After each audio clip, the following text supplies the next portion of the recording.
Yeah, man. What up? What is good? Illogic. Chilling, man. I see you with the new merch on. Hey, God, Hey, beat size and purple and orange, John. a little something. A little crispy. A little something. Available at IamIllogic.com. Yes, it is. On your Bandcamp.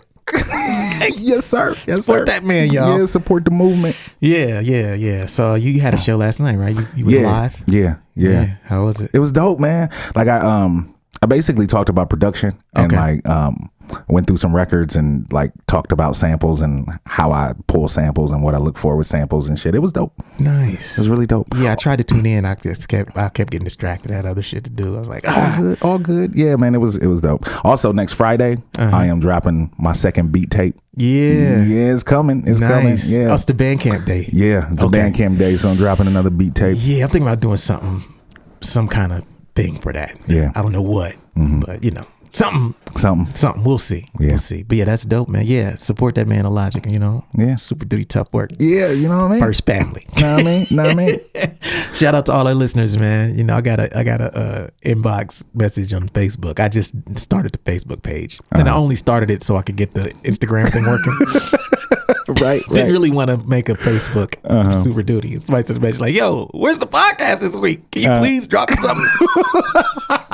Keeping them fiending. Yeah, you know what I'm saying. Yeah, we have been pretty consistent through all this. Right. I was like, we only took 1 week off, but it ain't like we've been gone that much. But yeah, man. Hey, it's part of people's part of their day, part of their week. Yeah, I got a real dope email a couple days ago from a cat talking about just like, just thanking us like, yo, I appreciate y'all keeping it positive and throughout all of this. He said, because there's not really many places where you can go to and know that they're going to be on something that's like constructive and positive and, uplifting. Yeah, and kind of shut out the noise. Yeah. There's a lot of noise out there. Oh my God. There's so much noise. Bring the noise. Right. Yeah, straight up. Yeah, so we try to practice little bit of control and restraint and not getting caught up in whatever the fuck is going on. Right. Because no matter what's going on with that, your focus still needs to be on self. Mm-hmm. You know what I'm saying? Trying to make sure that you on top of your shit and you being the best version of you. So, that said, and we're going to talk about something that's not that this week, Right. And this week we're going to do the follow-up to the last topic we did before we took a break last week.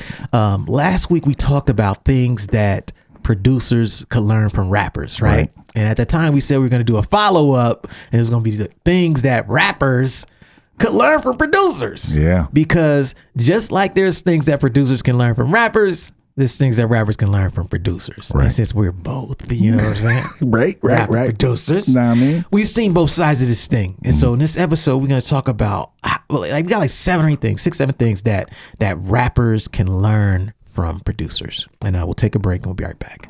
We got you stuck off the realness, the most infamous, you heard of us. Official podcast murderers, the show comes equipped with viewpoints to share. Grown man ideas for all those who care and want to grow, so go ahead and download.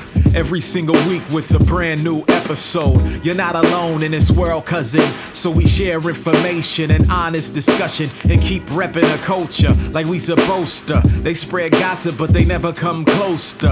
I can hear it inside their tone. They talk about the industry but never left their home. You get laced up with bullet points and such, plus empowering topics that they never would touch. You can put your whole network against the team, but Super Duty Tough Work's the MVP. Most valuable podcast on MP3. Priceless info, but all of it's free.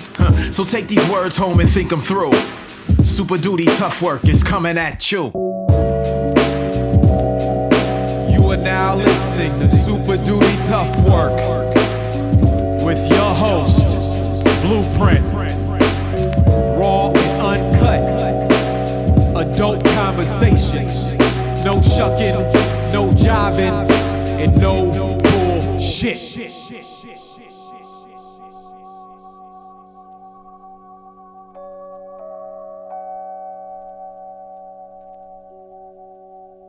And you simulcasted that shit? Yeah. Okay. Dope, Yeah. dope. YouTube, Facebook, Twitch. So you only had to do it once. Yep. My man. Yep. You learning, y'all. Yes, sir. That's what's up. Yes, All right. sir. Super Duty Tough Work podcast, live from Columbus, Ohio, doing our thing. This week, we're talking about things that rappers can learn from producers. We're going to get this started with probably the biggest thing on this list. Rappers don't do this. Rappers will have this. Number one, humbleness. Man, look. Come on. Are rappers capable of being humble? I don't think you can't be. It seems like an oxymoron. It's kind of hard, dog. When you the dude in the front, you got to talk about how dope you are. You got to talk about, all the time. All the time. You always got to be, boisterous. Yeah. You know what I'm saying? Like how is humbleness? Yeah, don't really work. A humble rapper. It sounds like some oxymoron shit. Like, that don't work. Yeah, I guess off the mic you can be, Yeah. you're as a person. Right, you got to be humble. You got to be humble. But if you're rapping, we don't want to hear that. Nah, man, we don't want to hear that humble shit. But producers are some of the most humble motherfuckers out there. Yeah, because they don't got no spotlight really like that. Yeah. You know what I'm saying? They in the background. Yeah, it's kind of beautiful. I thought about the other day and I was like, yo, you know how rare it is for a producer, what we consider to be the top 10 producers, for them to say, I'm the best producer. Right. I never heard Pharrell say it. I've never heard Dre say it. Nope. I've never heard Kanye say he's the best producer. I've never heard like the Neptune, like who has said it? Nah, but I'm the best producer on the mic. Yeah, that's what I'm different. saying? They'll say that. The rappers, if they rap too. Yeah, if they rap, that's what I'm saying. That humbleness that leaves the park when you rap too. Right. Shit gone. Yeah, it's gone. It's funny because I was like, yo, man, you can be like the top 10 producers would never say they're the top 10 or they're the best, but the bottom 2,000 rappers always will say that they're the best. Always. They'll say they're number one. I got them bars. Son. Look, I'm the number 1 million rapper rated in my fucking country. Yeah. However, I'm the best. I'm that dude. I'm better than all them fools ahead of me. Yeah. Humbleness, man. Producers, maybe it's got something to do with, like you're saying, they're not in the spotlight. It takes a lot of technicality to get good at it. Right. And even if you're really good, you're still never in front of people. Right. Typically, your beats will precede you. So people hear your work a lot of times before they meet you or anything like that. It's like, that just breeds humbleness, man. Yeah, producers, like back in the day, if a producer wasn't part of a group, like if Gangstar wasn't a group and it was just Guru, we wouldn't know what Primo looked like. That's a fact. We wouldn't know what P Rock looked like. I still to this day don't really know who all the members of the Bomb Squad was. I have no idea. That's very true. I don't know what they look like. Yeah, I don't think anybody does. I don't think anybody. That's what I'm saying. Yeah. Like you don't know what these like Trackmasters. Yeah. I don't know what they look like. Yeah. Yeah. I mean, if it wasn't for people putting their producer tags on stuff, Right. we probably still wouldn't know who a lot of these current producers are right now. Exactly. Like if they wasn't putting this, hey, Tovin, on their shit, would you know? Right. Right. The game seems to be set up where even though producers are obviously a huge part of hip hop, they are still looked on as like, you know what I'm saying? The background. Like, yo, yeah, the beats, whatever. That guy's who I'm here for. And it makes the rappers have like an overinflated sense of, you know what I'm saying? Importance. And then the producers have almost an underinflated sense of importance. Yeah, when in reality, the rapper wouldn't be shit without the producer. Let's keep it funky. Say it again. Let's keep it funky. The rapper wouldn't be shit without the producer. Come on. It's the fact. It's a fact. Everything starts with the beat. Oh, come on, bro. Everything starts with the beat. And I was talking to somebody the other day about a song, and I was like, yo, the reason we were talking about like writing features and how sometimes you'll write a feature and it'll be so good, you'll be like, man, should I keep this for self? Right. And I was like, the reason I don't keep it for self is because I have to acknowledge that song wouldn't exist had they not given me that beat. Yeah, without the beat. Like you can't say that Midnight Marauders would be the same if you just threw them rhymes over any beats. No. There's no way. No way. No. And as a writer, you got to know that. Like, look, yeah, I can write a dope song, but what I'm writing about is a function of the mood that the music puts me in. That's facts. But most people won't say that. Right. They just think that they're just the motherfucker regardless. Like 8 Million Stories to me, that's a function of what RJ had that I tapped into. I saw and heard some things, but those songs wouldn't have went to no other beats. No. You don't like share this to some other fucking Gangstar sounding beat. Nah, not you know at what all. I mean? But the producers just they do a much better job of being humble than the rappers do. Because they let the rapper shine. Yeah. They don't mind because they know. They know they the backbone. They know they the spine of the whole thing. Without me, you know what I'm saying? This joint wouldn't even be there. Thank you. You know, but I'm gonna keep my mouth shut. I'm gonna keep it cool as long as you treat me with respect. Yeah. Pay me, give me my bag. Come on, man. You know what I'm saying? I'm gonna be all right. And the irony too is like you're saying,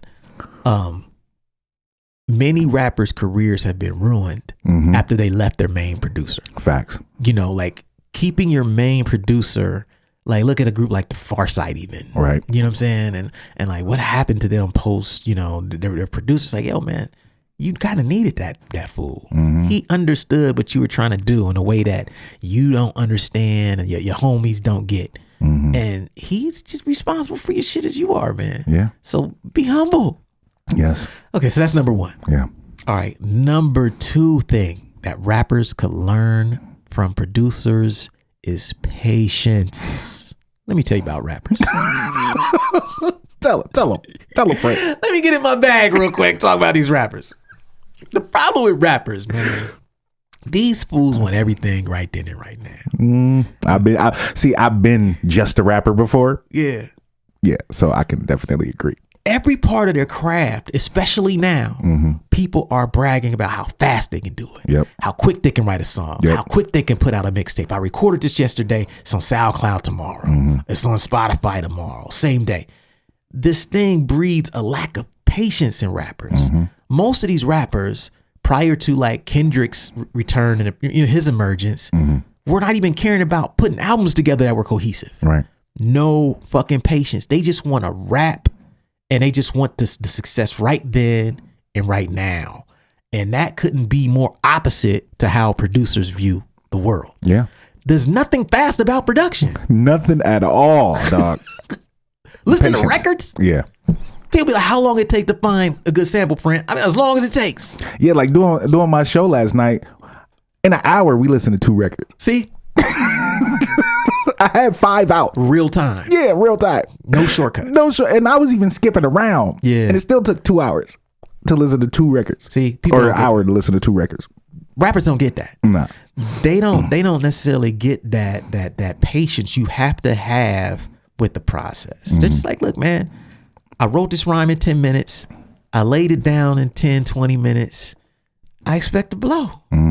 And there's nothing about the culture of rapping that says be patient, take your time with your pen, don't rush your words, be more thoughtful in what you're saying, make sure your wordplay is tight, go back and revise that, go back and that's not really a part of the rapper vocabulary. Especially now, because in the world, I mean, I think it's a reflection of society too, because we live in a microwave society where everything is here right then and there. You got your phones. If you need something, you can look it up. You can GPS this. You can microwave shit. You know what I'm saying? You don't have to, spend hours over a stove. Yeah. You know what I mean? Like everything is instantaneous anyway. So especially in today's society, I'd be surprised if a lot of these new rappers take longer than 20-30 minutes to write any of the shit that they put out.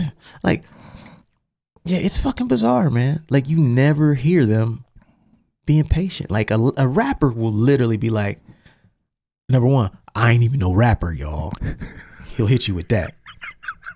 Then he'll come with, I'm a hustler. Then he'll be like, it's just some shit I wrote. Or I ain't even write this shit. And then he'll be like, I better blow up or fools is hating. Right. Like and he's not joking. Nah, not at all. He could say he's not a rapper. He spent no time on his craft, but he expects to blow up immediately. Yep. And the reason he does is because he sees it all around him. Yep. Everybody's getting rewarded for the lack of patience. Insta famous. Yeah. It's fucked up. Yeah. But it breeds this lack of patience, man. Yeah. So that's number 2. Okay, we'll take a break and we'll be right back. Cool.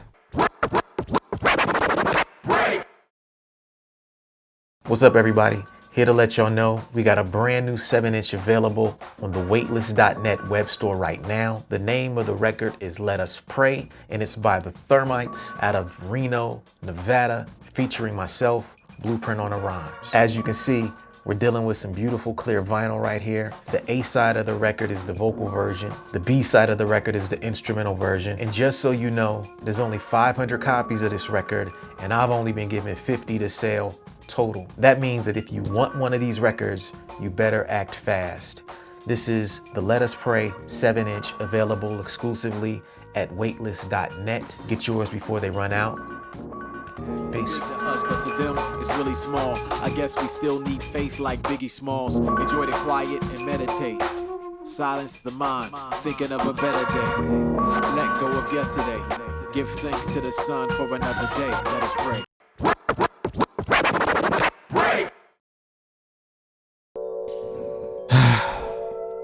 Rap life. Rap life. We're back. We are. Super duty. Tough work. Man, we're talking about things that rappers could learn from producers. We got 2 down. We're on number 3. And this is kind of a follow-up on number 2. The number 3 thing that rappers could learn from producers is respecting the process. Yes. Now, you've been guilty of this in the past, in our early days. You would just show up with bars. Right. Write your bars, lay them down, disappear until it's dip. Yeah. Then hit you up like, yo, you done with that yet? Done with that yet? You finished? 2 days later, You finished? you done with that song? Let me hear that. How that sound? I get a copy. Give me a copy. I need you to hear this shit. Oh, man. And then you would just be out until it was time for the shit to drop. Yes. And then Facts. to come back, you'd hear be like, oh shit, you did all that with it. Yeah. And nothing really wrong with it if you just rhyme, right? But like now you're a producer, so you understand Yes. all the things that happen after someone lays their vocals. Right. And before the song comes out. Right. And it's no small amount of work. No. It's endless revisions. It's all of this shit. But what it makes you do as a producer is you respect the process. Yes. See, to a rapper, the song ends when you drop. Yep. When your vocals. verse is down. Right. For a producer, the song starts Yep.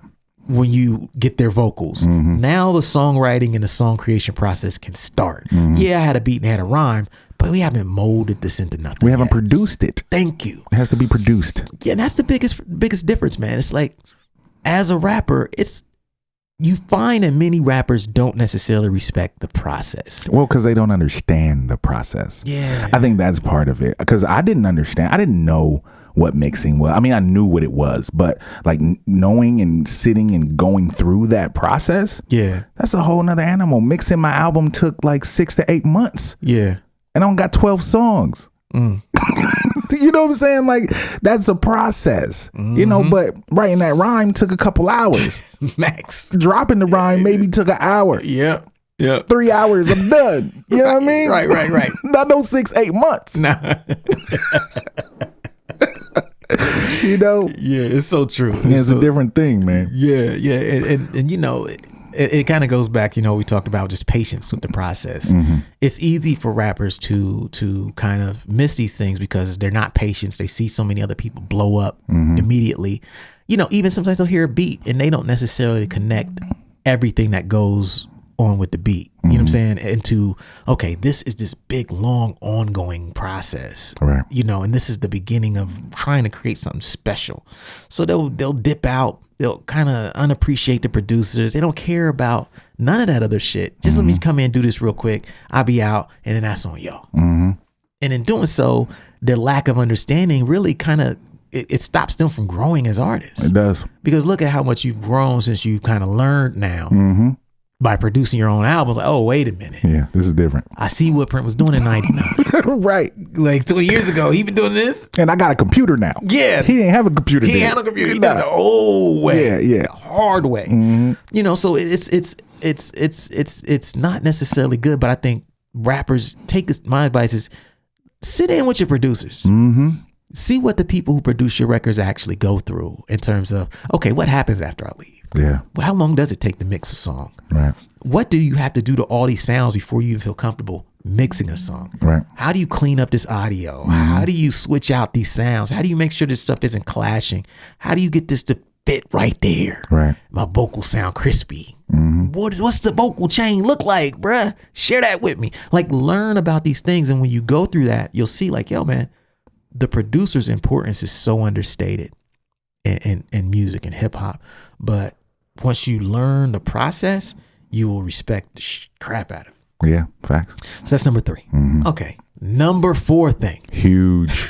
Huge. And rappers can learn from producers monetary investment. I think People in the I back. think the people in the back, like, Monetary investment.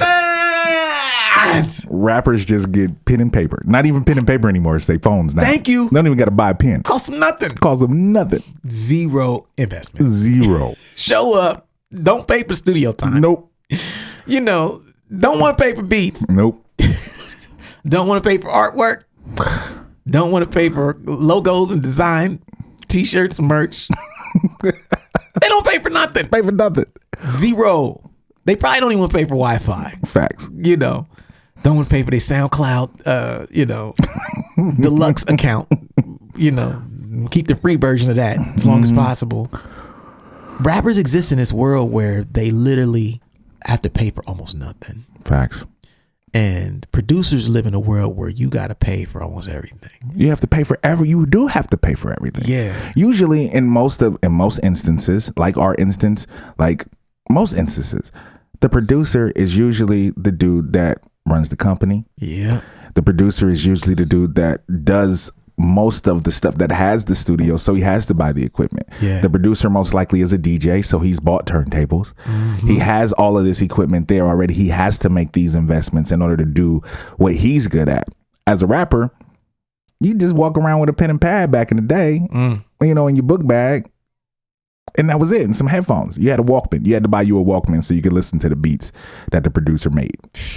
That's it. That's it. Now it's like, they ain't gotta pay nothing, man. And they know it. Like, the irony, you see this meme on a lot of production forums and stuff where they talk about how the rappers will have the Jordans, the chain, right, the car, all the stuff. And then when it's sign a paper or beat, oh, I'm broke. Oh, I ain't got it. They don't want folk. Yeah. Why was your folk? Hook me up. Right. I need the deal. And it's true, man. They don't have to invest in nothing, and most of them don't. Mm-hmm. And it's really fucking sad. But producers, on the other hand, understand, like, yo, for me to do this thing at any level, I need to put money up. Yeah. Whether it's the laptop, whether it's the software, whether it's the outboard gear, studio space, studio time. For us, it's like records. Records is a huge investment in what we do. Yeah, man, come on. So I'll post about it, but a lot of it is like, yo, man, that's how we invest in our craft. It also helps us develop our ear, but it's like, look, you can't really do this shit for nothing. Right. MIDI controllers cost money. Yep. Synths cost money. Yep. Instruments cost money. Yep. You want a drum set? It's not free. You want a horn? It's not free. Even if you look at the post-production process, bringing in musicians, mastering, you know what I'm saying? Tracking, overdubs, things I do on my records all the time now, where like years ago, even back to that Digital Counterculture, that was my first time really working with musicians. I would have to pay cats to come over and do shit. Yeah. You know what I'm saying? Come do this. Some cats will do shit for free because they're my homies and I would return the favor to some of them. But since then, I got to pay somebody, and people want to be compensated for the time. If you want the dope shit. Yeah. If you want good quality shit, you got to pay for it. That's what it is. That's what it is. And as a producer, that's ingrained in you. Yeah. Like, oh man, I need these monitors. I'm sitting on some bullshit. I can't even hear my shit right. Yeah. Let me stack. Let me stack it up. These the ones I want. They cost 15 for the pair. Damn. I'm gonna save up. Yeah, I'm gonna save up. Save up. What investment do rappers make on that level? I'm a rapper. Yeah. I can admit. Dog, before Capture the Sun, which was 2013? Yeah. I had no equipment. I didn't have to buy anything. That's when I really started looking like, okay, I want to start producing. So I had to buy shit. I want to start recording at my own crib. So I had to buy my own shit. I had to buy a microphone. I had to buy a computer that was strictly for that, because I had a family computer, but I had to buy a computer strictly for that. Yeah. That was the first time I really made any monetary investment in my career like that. Yeah. You know what I'm saying? That was I have been in the game. Yeah, at that point for almost 15 years. Oh, it was 15 years. And I had just rapping. Yeah, just rapping. And I had yet to really make any monetary investment in my own career. Yeah. And so I can imagine. Yeah, it's bad. You know what? Another thing that it's wild to me, as someone who's been doing beats since 96, 97, is that if people only knew how expensive it was back then to get involved. I couldn't imagine. Bruh, my first sampler. Well, first of all, everybody probably had drum machines where you can afford a sampler. I had a cheap little Alesis drum machine or Yamaha drum machine. That was probably $250 back then. It was about this size. It wasn't even that dope. It was just whatever. Then when I saw the sampler, that was $800 used in a pawn shop. And $800 in 1996, 97. It's like $1,500 now. right. You know what I'm saying? A lot of money. A lot of money back then. For a college student. Yeah. You know what I mean? Like, yo, I was in college and I was like, I got to put up money for that. So the money I was making during my internship, I was using to pay that off, you know? People don't have to even make that much of a commitment now. Nah, they don't. You know, production is much cheaper, which is dope. You know, plugins are much cheaper, VSTs. But rappers still, most of them don't have their own recording space. They don't have no way to record or practice their craft at home. And truly, when you start practicing your craft at home, that's when you start getting better. Right. It's hard to get better when you on the clock. Yeah, when you on somebody else's time. Yeah. You know, because the thing that I used to hate, which is one of the reasons why I started producing, is I used to hate to have to ask for beats. I used to hate to have to wait for beats. I used to hate to have to wait to get my shit mixed. Yeah. So it's like, okay, let me invest in this and let me get my own shit together. Because Capture the Sun, I actually mixed it and I did all that shit because I'm like, okay, I can't afford to pay somebody else to do this shit right now. Exactly. You know what I'm saying? So I have to invest in it. That way it's much cheaper and a long-term investment if I just get the shit now. Yeah. And put the work in. And I mean, sometimes you just got to do that. Straight the fuck up, man. Yeah. Yeah, man. So yeah, rappers out there, invest in yourself. Yeah. Like the producers do. Yeah. Please do. Please do. You'll be rewarded, man. It will make you better at your craft. You'll respect how much money the people around you are putting into it. And you'll just take your shit more seriously. Yeah. All right, that's number 4. Okay, let's do number 5. Number 5 thing that rappers can learn from producers is saying less than necessary. See, the beauty of producers, DJs, is they speak with their hands in music. They don't gotta say shit. Nothing. And not saying nothing, they never say nothing fucked up. Right. But rappers, on the other hand, always got somebody's name in their mouth, all up in the video, dancing. You know what I'm saying? Oh, you know, you don't fuck with them, going over to Death Row. You know what I'm saying? They always saying too much over there. Rappers, man. The thing is, rappers always say too much, man. Yeah, because all we do is talk. See? We just talk. We don't do anything that's silent. Thank you. Everything is like a promotional opportunity to a rapper. Exactly. Whereas a producer, they learn like they have to be a little more tempered because, as we pointed out, they're not in a spotlight, right? So they're used to sitting back, and when things are ready, cool. When people want to interview, it's cool. But they're not thirsting for attention in the same way rappers are. And that thirst for attention that rappers have is what actually leads them into all kind of drama and conflict. They always taking shots at each other. They beefing with their producers. They beefing with their managers. They beefing with other people in the industry. And it's all public because they've never learned to not speak on everything. Yeah. Everything needs a hot take. And sometimes you don't have to say everything or put everything in public. It's okay to call people, handle things privately. Right. Rappers can't do that. Nah, we don't know how. We don't know how to keep our mouth shut. Yeah. I think the first time a lot of producers that I listened to that I heard speak was on Rhythm Roulette. Yeah. A lot of them, I had no idea what they sounded like. Yeah, that's what his voice sound like. Yeah, like I had no clue what, you know, certain cats sounded like. Like, wasn't there one with I can't think of the names. I'll think of it another time. But there was it's a duo, and they older cats. But yeah, like they was talking. I was like, oh, that's what you sound like. It's true though. You never hear producers talk. Yeah. You never heard them talk back in the day. Yeah. Unless again they were part of a group. Yep. You know what I'm saying? Because Pete Rock, Premier, right. You know what I'm saying? He would talk on the records here and there. Yeah. But other than that, you didn't hear Organized Noise talk. No. They wasn't talking. It said Sleepy Brown because he could sing. Yeah, but you didn't really know who they were till it was all over. Yeah, till everything was done. You ain't know what they looked like. You ain't know what Rico looked like. Mm-hmm. And the irony is like, okay, how many times have you seen a producer say something stupid? Right. How many times have producers getting caught up in beefs? Nope. They don't. They don't. They don't say shit. Yeah. They just, producers and DJs, they don't get caught up in beefs at all. No. Because they don't got talk. They don't got shit to say. Yeah, that shit is a blessing. Yep. You know, like, look, on one hand, you know, you might want more spotlight, but this shit actually protects you. Yeah. Dumb shit. Definitely does. It's saying too much. So yeah, rappers, learn that from producers. You don't need a hot take on everything. Yeah, just shut up sometimes. Yeah, everything don't need your fucking sauce on it. You ain't got to throw your fucking right. Yeah, special Well, sauce. if you ask me, I know y'all didn't ask me, but let me weigh in on what this fool from my perspective. Oh man, did y'all see what he did? I'm about to go live and talk about what they did. Oh man. Give y'all my opinion, unsolicited, of course. Right. Rappers. All right, we'll take a break. We'll be right back. Yeah. What up, everybody? Blueprint here to let you guys know that all 3 of my books are finally back in stock. That means right here, What a Night. This book is back in stock. It's $10. This is a book about the worst shows in my career. That's 10. Word is Blog Volume 1 is back in stock. That's $10. And also, The Making of Adventures in Counterculture. This book is about my Adventures in Counterculture album. If you have the album, you love the album, you should have a book too. That's $10. All 3 of these books are back in stock for $10 each, or you can get all 3 of them for just $25 right now on waitlist.net. That's all I got today. Thanks for your support. Peace.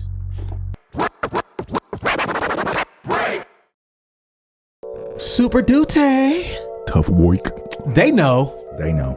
Every week, brand new episode. Nah, I mean. Priceless information. Nah, I mean. All of it's free. Word. The book is coming soon. Ooh. I got my book cover. Oh yeah, I gotta see. I saw you post about the artwork. Yeah. I gotta see. Shout out to Adam Walenta. Yep. He's done the artwork for all my other books. He came through on this one with flames. Mm-hmm. It's gonna be dope. This week is like my last pass of my edit. And then I'm gonna pass it off to the other people now to edit. And then it's about to be on. Word. I got my cover. It's so amped. I told you I walked around the house like, let's go. This is the same feeling as when I finished writing. Oh, so amped. I'm going to show it to you. I can't show it to y'all because y'all. Y'all can't say it. Audio podcast. You can see it. Yeah. In due time. Mm-hmm.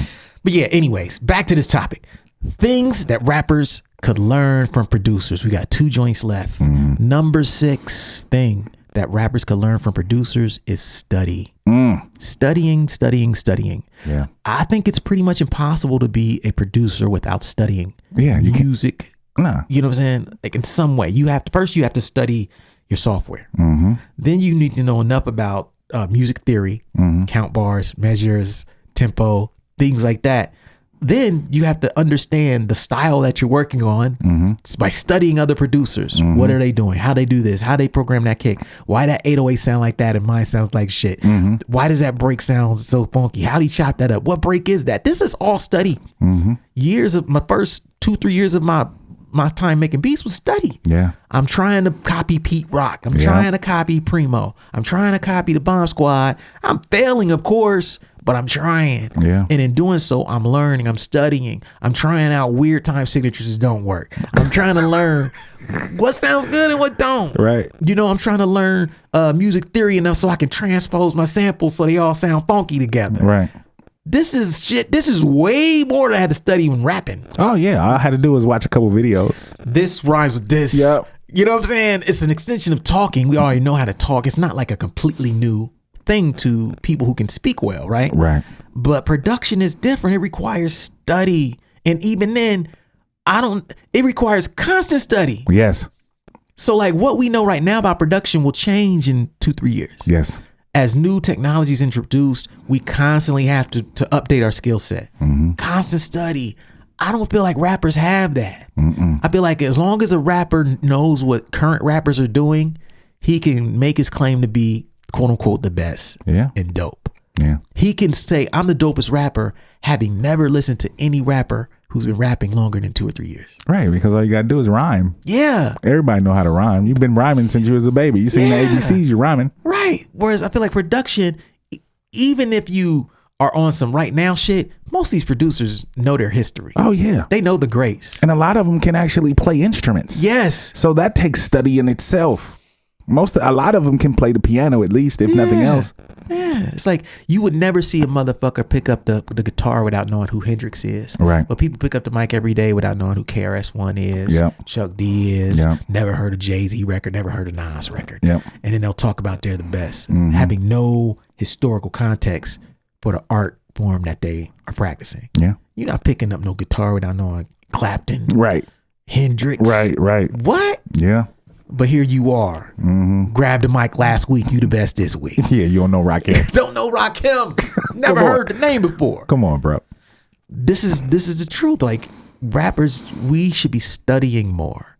Study the past. Study like your contemporaries. Find out what makes dudes great in their era, and learn the chops that cats had. Because what you'll find is like people are rapping a lot better than you remember. Yeah. You go back and listen to like an old Rakim record. Oh, come on, bro. Listen to Follow the Leader. Come on, man. And that shit will blow your mind. Like he did this in 80. What? Yeah, like the patterns. Oh, his patterns game back then to them fast ass beats. Killing it. Bro. Incredible. Like the song Juice, Know the Ledge? Oh, yeah, Man, yeah. listen. Ooh, Man, listen. Like 120 BPM. Oh, shit. God, dog.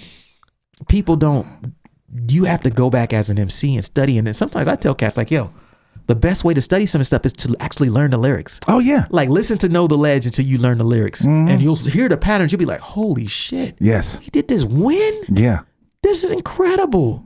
But if you don't go back, I mean, and jazz people do it as well. You're not picking up no trumpet without knowing Miles Davis. Right. You're not picking up no sax without knowing Coltrane. You know what I'm saying? But here we are in rap. Yeah. You can pick up. It's sad, ain't it? It's so sad. It's like motherfuckers don't give a fuck about our culture, man. They really don't. They don't give a fuck about our art form, man. Like they don't even like. Cause I remember when I was young, when I first heard "Bring It On" from Pharoah Monch, I was like, okay, I gotta learn this shit because I have no clue. And doing that, I would write rhymes in patterns that I heard other rappers do, just so I could learn how to flip my words and say the shit. You know, like the ones that are the best at the art form have studied. Thank you. You know what I'm saying? There's no way that you're going to be at the top of your form. LeBron James knows who Jordan is. You know what I'm saying? LeBron James knows Magic. LeBron James knows Tiny Archibald. You know what I'm saying? Like the best study, and they build upon what they study. Yep. You know? It's true. Yeah. And yeah, we need to start adopting the same thing, man. Yeah. And it ain't going to make you weak. It actually will just make you better at what you do. Facts. Okay. Last joint that rappers could learn from producers is leadership. Yes. We've talked about this before and how like the RZA was the guy who pulled everything together, right? And you and I talked off air when you were talking about you did your tribute to Weightless. You were like, Print was the RZA of the Weightless. He was doing this, he's doing that, he's doing that. Producers, because they are kind of the backbone of the thing. And it's the hub. Usually their crib is the hub of everything anyway, because they got all the equipment. They become like the de facto leader of these groups. You see it all the time. Like Q-Tip was the leader. He was the producer. You know what I'm saying? He kind of set the direction for that whole group. The RZA, like these producers, Dr. Dre with NWA, like they end up being kind of the leaders for these groups. Because they have to pull everybody together. Right. They have to organize not only the songs, but the people and the musicians and the talent to create the songs and the vision. And because of the producer, they kind of have that by a default. Right. The on the other side of the thing, rappers don't necessarily have to learn to be leaders because early in their career, they're just talent. Right. They just show up, rhyme. They don't have to be responsible for that whole process from recording to distribution. Right. And in doing so, they don't learn as much. They never learn to take the initiative that the producer had to take because he could not escape every step of that process. Yeah, if he wanted to put some fucking music out, you know what I'm saying? Gotta learn the shit. Gotta learn. Yeah. You know, from an early age, early starting career, I started learning basics of graphic design and, you know, our early album covers. It was just text and stuff, but I had to learn that at a time when you could just get, you know what I'm saying? Right. These programs and just do this and that. And you had to be resourceful. You had to learn enough and get this thing from there. And the internet was new, but that made me a leader. And now I think a lot of people are being robbed of the opportunity to become leaders or to learn to be leaders because they're not taking on as much. Vocalists particularly are not taking ownership of the process enough to develop themselves as leaders. It's once you start going that path that you mentioned you went down, where you're buying your own gear, you're learning how to record, you're becoming better. Then you start taking more ownership, more leadership, because now you're the point man.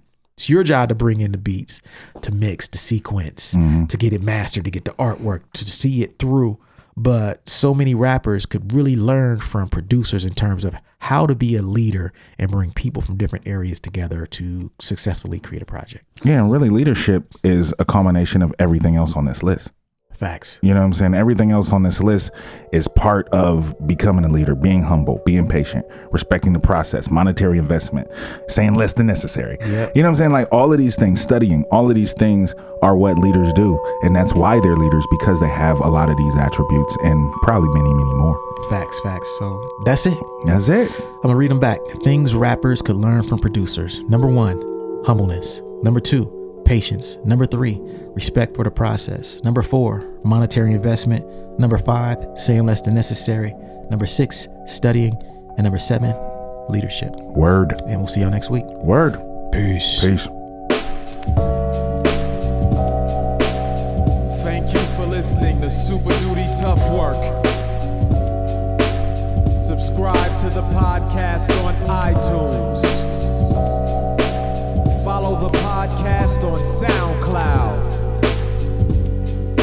Peace. Shoot, I got styles already that's more complex that nobody know about. I mean, super duty tough work.